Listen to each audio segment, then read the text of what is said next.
Well, boring progress, but progress nonetheless from my boy Bandit and me out in the garage working on the 72 International Travel Y'all 1010. Basically, it's just a lot of repeat of the same stuff here, guys.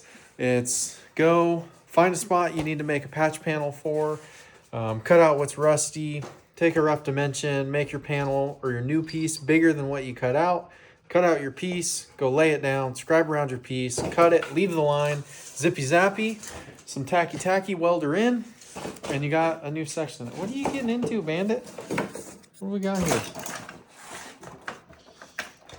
That's a sanding disc, buddy. I don't think you want it. Ignore the, Coors NA there, and that's some motor stuff to the kid's four-wheeler that I've been hot rodding together, and now he's finding some chalk down there, and we got some Mountain Dew, and it's just a mess out here right now. But I've got a new piece here, 5 inches by 20 and a half. We're gonna go cut out, and then we're gonna go put it into the floor over there, and then we'll make our new piece going up. You can see we got this side welded in a little bit, and then we can go pour 15 or paint this floor or whatever. We'll decide from there. For now, let's get cutting. What's up, buddy? You're not gonna like this.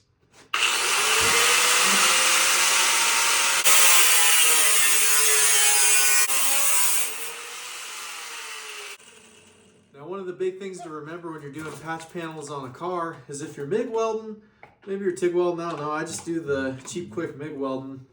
You want really tight gaps, so it's very important to pay attention to where you draw your line and what side of the line you're cutting on. And remember, if you cut it twice, it's still going to be too short. I don't think that's how it goes. You know what I mean. So, keep this simple here. I got my new piece. I'm going to lay it down where I want to replace. And now I'm just going to trace this thing out, and then I'm going to cut this out. And what I'm saying here, guys, is I'm going to trace this, and this pink paint pen is like minimum of an 1/8 inch fatty line. So it matters what side of it you are cutting on. Otherwise, you could very quickly end up with a gap that is way too big to weld for a MIG weld. Now, you can always go make a new piece. You know what they say, we do it right because we do it twice. But to save yourself some headache here, I'm tracing this around. So I'm going to go cut to the inside of my line, meaning leave my line. And then that should put me right where I need to be. And if I have to, I can always groom it back. It's a lot easier to cut more out than it is to go add material there. You know what I mean? Basically, like, you're not going to go weld build this up, right? It's way too thin.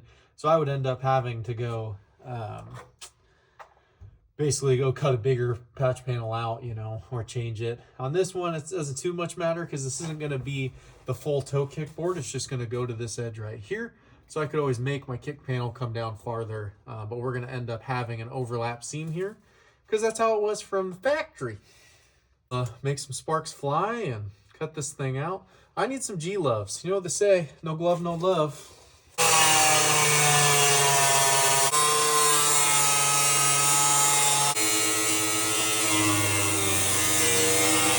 Now, one of the important things here is always take your time when you're cutting this stuff out. For example, I can tell I've got some wires that run underneath here. So I don't want to just go plunge cut and slice through all these wires and then create more work for myself later. So what I'm probably going to do is go cut this thing right here, and then I'll cut this out and take it out in 2 pieces. Just so that way I can see what I'm doing a little bit better as I get close to those wires.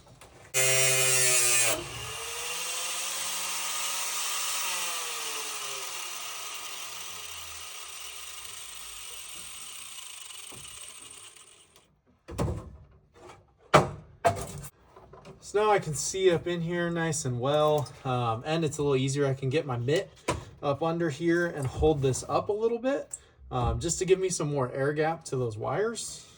And then I can get the last little piece here cut out.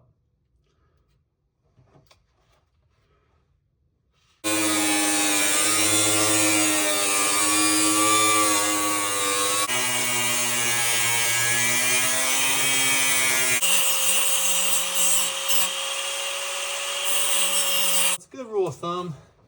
What I didn't do here was to go, mark which way you were looking at this originally, so you know you're fitting it in there the same way every time.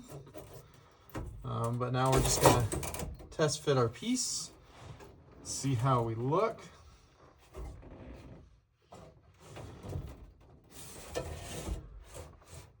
Looking pretty good. I'm held up in this corner. If you saw when I had to kind of bend the piece to break it out, that's what I'm fighting right now. So I'm just gonna clean that corner up a little bit, and then I think this will be sitting good and ready to weld.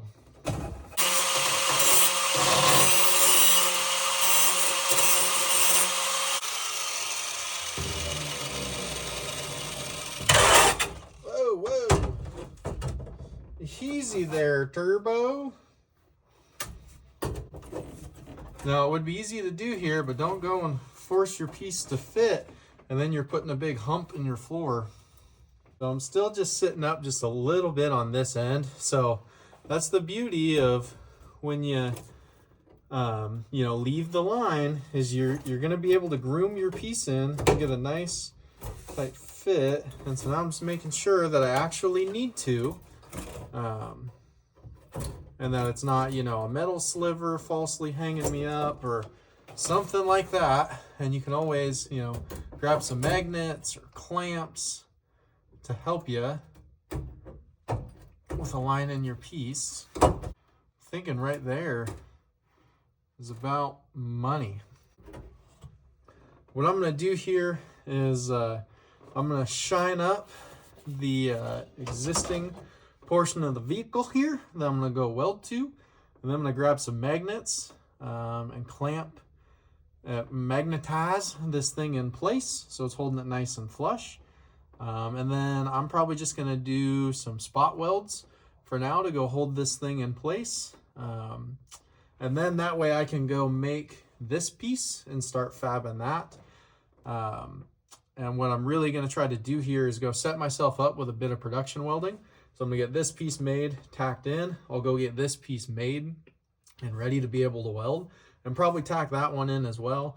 Because if I'm just welding this piece in, it's not a ton of area to work. It'd be very easy to get frustrated and impatient and just keep welding it. And before you know, you go oil can it and buckle it and bubble it and distort it. Whereas if I give myself a whole nother panel I can work on, yeah, they're connected, but I can skip from here to there and here to there. I can really skip around this thing and control my heat input a little bit better. So we'll set up the welder here. Well, I guess we'll go shine this up and then we'll get ready to go.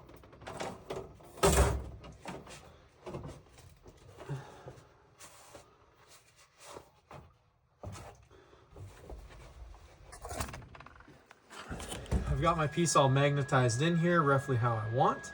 And basically what I'm going to do now is I've got the welder set up, and I'm going to go push and pull the floor to line up how I need it to get it flush all the way around this thing, and just work my way around.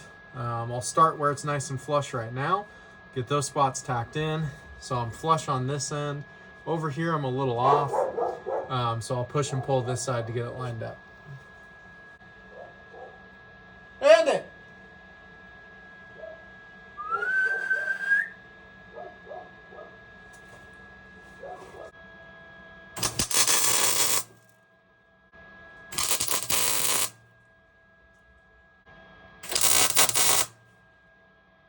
This is where I'm going to come under here, push the floor up, get it nice and flush.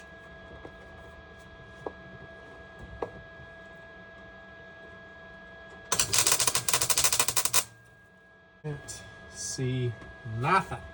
The old auto darken just keeps on darkening.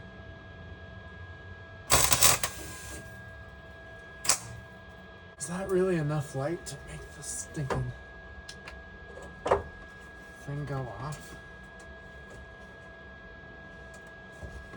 No, I can't see.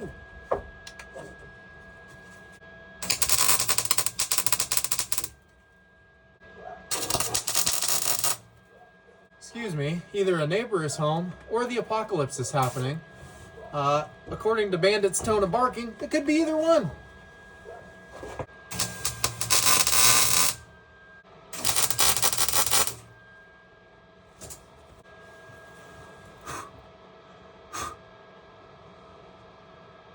A little paint on the underside, burning, never hurt nobody.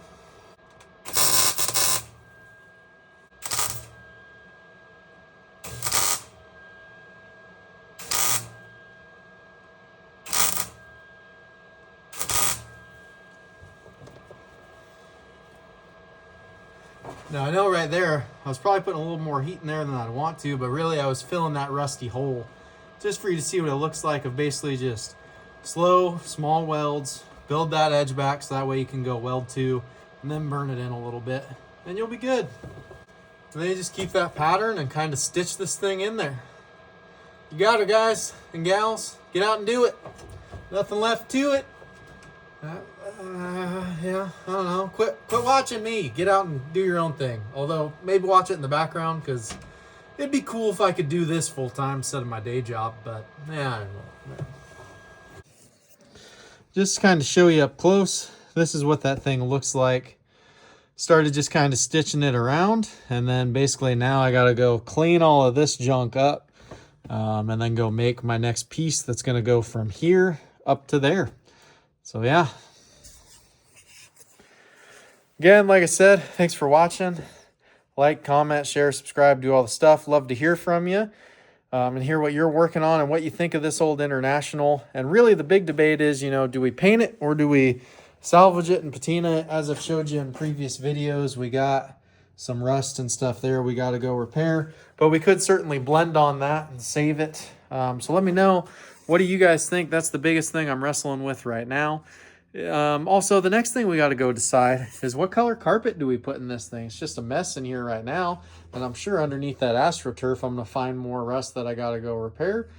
But what color carpet? And then I'm kind of thinking like a pearl white headliner, but let me know any of the stuff you guys have with that. And other than that, guys, just get out and go start twirling wrenches or spinning some grinders or burning some metal in and just get after your guys' projects. Thanks for taking the time out of your day and your life to watch a little bit of this. It makes me so happy. Love to hear from you. Thanks, guys and gals.